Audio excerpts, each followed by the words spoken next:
The films I will be comparing today is the film Vivarium and The Bothersome Man. Both of these films fall under the genre and style of dystopian. In Vivarium, the atmosphere turns very dull and lifeless, and same goes for the film The Bothersome Man. The question which I will be analyzing the films on is how do dystopian films use the environment to reflect the psychological effects of societal conformity.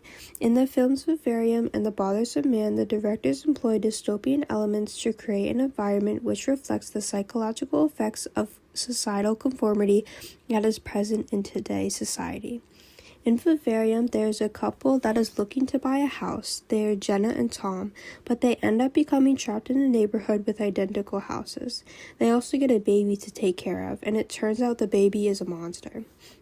In The Bothersome Man, a guy named Andreas Ramsfeld is seen on a bus that is headed somewhere when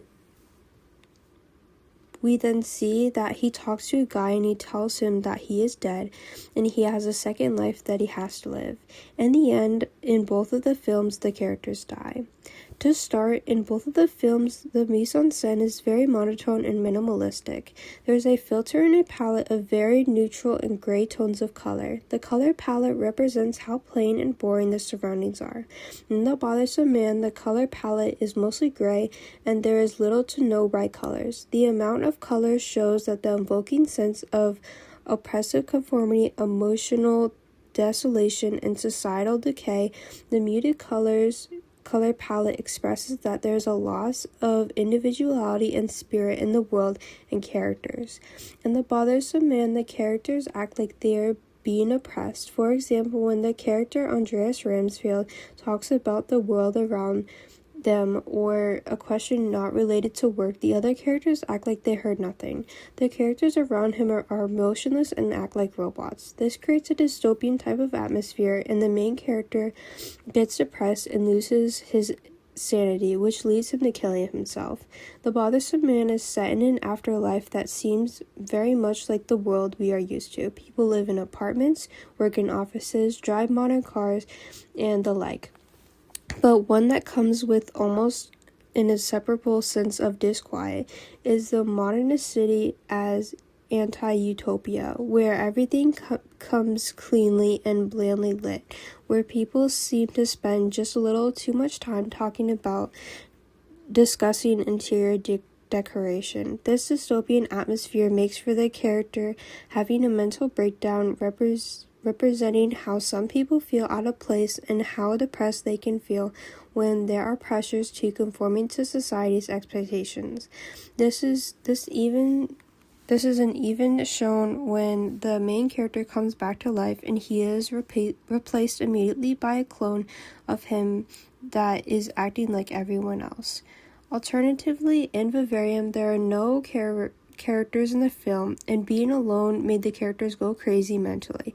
There is a huge neighborhood and they cannot escape or call for help. They are trapped. This element represents how alone people can feel in a society due to its pressures on conforming to it. All the houses can represent that even though the characters are surrounded by a plethora of houses, they are alone. They are not alone physically, but mentally, which represents how some people have problems and fears with conforming to society. The houses create a dystopian feeling with how there are so many empty houses and there is no one else inside. In the end, characters feel empty and feel like giving up on life. In The Bothersome Man, there is a person who commits suicide, and it foreshadows and gives a bad omen to what is to come because the main character ends up in the same situation. In Vivarium, the male character starts to dig, and he ends up finding a dead body in a bag in the front yard of the house. This is also foreshadowing, and it represents how the characters will end up, and it gives them even less hope that they will find a way out. The dead bodies from both the films tell a story of the past characters and what the main characters are going to experience. It delays the end and the depression is going to get them eventually. In the film, Vivarium has the same houses over and over again, and this would be described as cookie-cutter houses. These houses are identical and they have the same color and they have the same design and layout.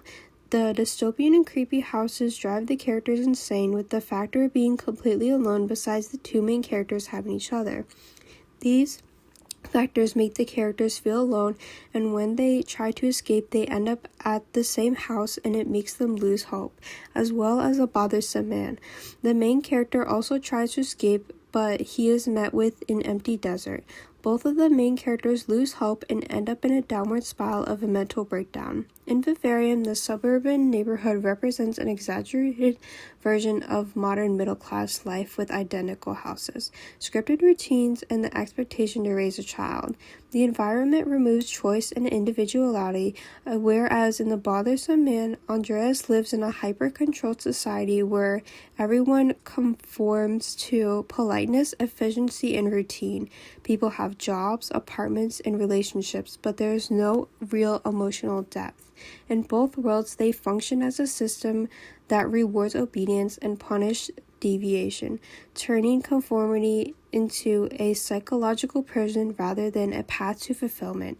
Both films suggest that conforming to a rigid social ideal requires suppressing authentic emotion, leading to alienation and existential despair. In The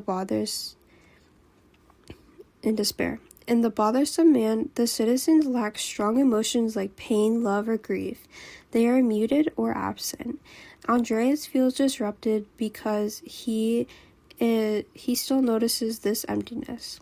Then in Vivarium, Jenna and Tom slowly lose their sense of self as their lives are reduced to repetitive tasks like caring for a child, maintaining the house, and waiting for something to change.